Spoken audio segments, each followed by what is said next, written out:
நீலகிரி மாவட்டம் தேவர்சோலை பேரூராட்சிக்கு உட்பட்ட எடலமூலா, கடம்பூர், மஞ்சமூலா ஆகிய பகுதிகளில் சாலை வசதி இல்லாமல் பொதுமக்கள் பெரும் அவதியடைந்து வருகின்றனர்.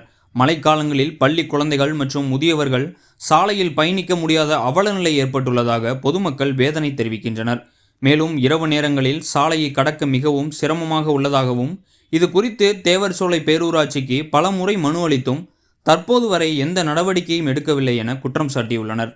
தாங்கள் 25 ஆண்டு காலமாக போராடி வருவதாகவும், தங்களுக்கு தீர்வு இதுவரை ஏற்படவில்லை என கூறி 60ற்கும் மேற்பட்ட கிராம மக்கள் மாவட்ட ஆட்சியர் அலுவலகத்தில் மனு அளித்தனர். எனது பெயர் தேவசோலை பேரூராட்சியின் 13ஆம் வார்டு பகுதியில் வசிக்கின்ற பிரவீன்குமார். இந்த எடலமூலை டு மஞ்சமூலா வரையிலான இந்த சாலைக்காக 25 ஆண்டு கால போராட்டம், பல்வேறு மனுக்கள் கொடுத்தும் நடவடிக்கை இல்லை.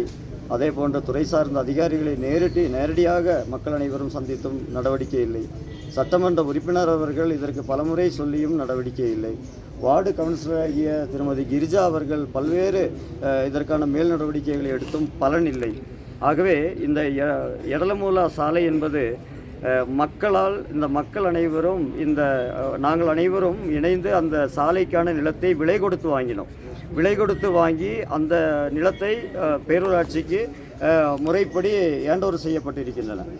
இந்த பகுதியில் 300க்கும் மேற்பட்ட குடும்பங்கள், ஒரு இணைப்பு சாலையாக கூட இந்த சாலை இருக்கிறது.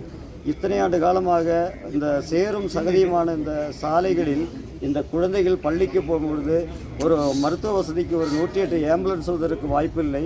ஒரு ஆட்டோவில் ரேஷன் நியாய விலை கடையிலிருந்து அரிசி எடுத்து செல்வதற்கான ஒரு வாய்ப்பு கூட இல்லாத ஒரு நிலையில் 25 ஆண்டு காலமாக அல்லல் பட்டு அவதிப்பட்டு கொண்டிருக்கிறோம்.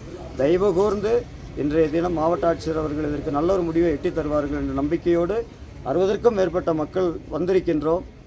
இன்றைய தினம் மாவட்ட ஆட்சியரை சந்தித்துவிட்டு இதற்கு ஒரு தீர்வை எட்டிய பிறகுதான் இங்கிருந்து கலைந்து செல்வோம் என்று நாங்கள் உறுதியாக இருக்கிறோம்.